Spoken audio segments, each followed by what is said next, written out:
अभिवादन स्वीकार कीजिए ब्रजेश मिश्रा का और आप देखना शुरू कर चुके हैं द डिबेट। बहनों भाइयों, आज नॉमिनेशन के एक दिन के पहले का दिन है। कल नॉमिनेशन पहले चरण का समाप्त हो जाएगा और भारतीय जनता पार्टी ने कल जो 11 सीटें घोषित की उसमें सबसे महत्वपूर्ण राजनीतिक घटनाक्रम है जब पीलीभीत से वरुण गांधी का टिकट काट दिया गया है। वरुण के टिकट कटने का क्या मायने हैं और संतोष गंगवार का भी टिकट कटा है। बीजेपी ने 62 टिकट घोषित किए, 62, जिसमें से वो अपने 9 सांसदों का टिकट अब तक काट चुकी है। इसका क्या पॉलिटिकल सिग्निफिकेंस और इंपॉर्टेंस है, आज हम इस बात पर चर्चा करेंगे। बहनों भाइयों, कल यानी 27 तारीख को पहले चरण के नॉमिनेशन का लास्ट डे है। 27 तारीख को नॉमिनेशन की प्रक्रिया पूर्ण कर ली जाएगी और इसमें सबसे हाई प्रोफाइल सीट है पीलीभीत। वरुण गांधी का टिकट क्यों कटा? वरुण गांधी क्या आप चुनाव नहीं लड़ेंगे? ऐसी चर्चा थी कि वो समाजवादी पार्टी के नेतृत्व के करीब हैं, उन्हें टिकट मिल सकता है, लेकिन उसके पहले समाजवादी पार्टी ने भगवत शरण गंगवार को वहां से प्रत्याशी घोषित कर दिया। बहन भाइयों, वरुण गांधी अब क्या करेंगे, सबसे बड़ा सवाल है।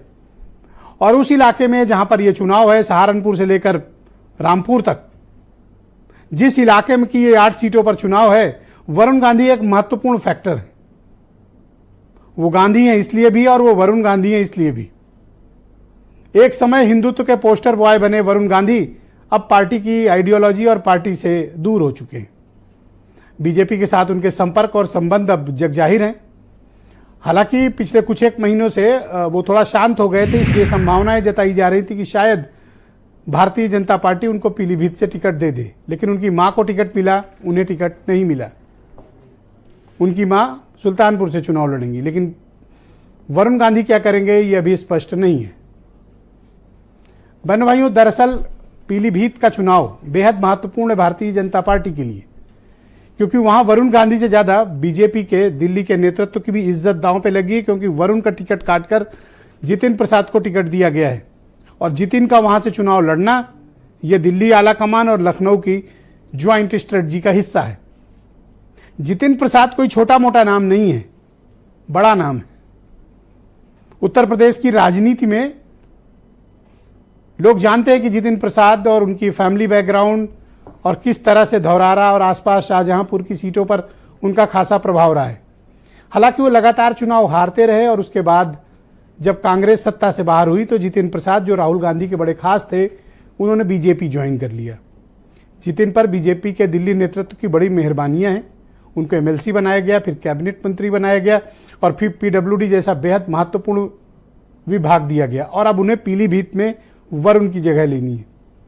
बहनों भाइयों, क्या जितिन प्रसाद एक सुटेबल रिप्लेसमेंट हैं वरुण गांधी की जगह पर? और अब वरुण गांधी क्या करेंगे? क्या वो निर्दलीय चुनाव लड़ेंगे? उनके पास समय है कल 3 बजे तक का। हालांकि उन्होंने एक इंडिपेंडेंट पर्चा खरीद रखा है, लेकिन अभी उनका कोई मूवमेंट पता नहीं चल रहा है।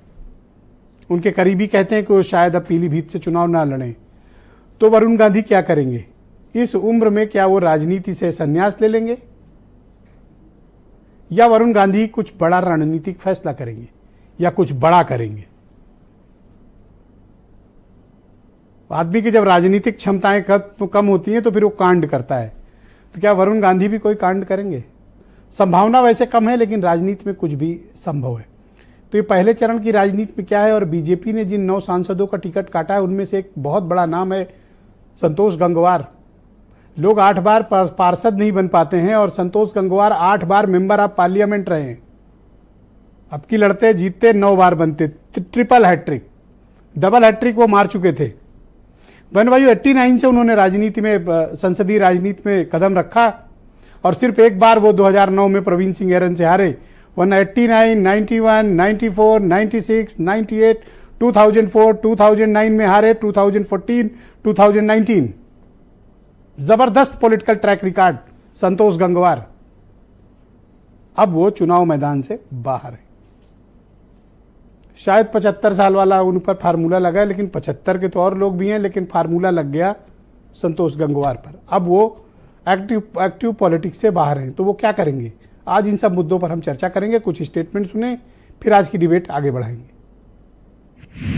भारतीय जनता पार्टी ने अपने प्रत्याशियों की घोषणा कर दी है। बहुत सारे प्रत्याशियों के बीच में एक प्रत्याशी का चयन निश्चित रूप से एक जटिल समस्या का समाधान करने जैसा है, लेकिन भारतीय जनता पार्टी ने जिस पारदर्शिता के आधार पर कार्यकर्ताओं से फीडबैक लेकर और उनकी लोकप्रियता के आधार पर निर्णय किया है, वे प्रत्याशी जनता के बीच में जा रहे हैं और कहीं किसी जगह भी अगर कोई कार्यकर्ता के मन में कोई आहत होने जैसी बात होगी, निश्चित रूप से संगठन उन्हें संभालेगा, उनसे बातचीत करेगा और उनकी क्षमताओं का बेहतर इस्तेमाल करेगा। समाजवादी पार्टी ने लोकसभा चुनाव 2024 के लिए जिताऊ प्रत्याशी अपने पीडीए फॉर्मूले पे दिए।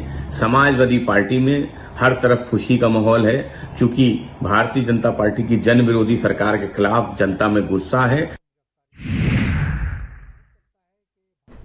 बहनों भाइयों, आज की परिचर्चा को आगे बढ़ाते हैं। मेरे साथ संजय चौधरी मौजूद हैं, भारतीय जनता पार्टी के प्रवक्ता हैं। अब्बास हैदर समाजवादी पार्टी से हैं, डॉक्टर उमाशंकर पांडे कांग्रेस से हैं, आसिम वकार मेरे साथ मौजूद हैं, एमआईएम के राष्ट्रीय प्रवक्ता हैं, मनीषा अहलावत राष्ट्रीय लोकदल की प्रवक्ता हैं और दो बहुत ही जाने माने पत्रकारों को मैंने आमंत्रित किया है जो इन पश्चिम उत्तर प्रदेश और विशेष तौर पर पहले फेज की सीटों के विशेषज्ञ हैं।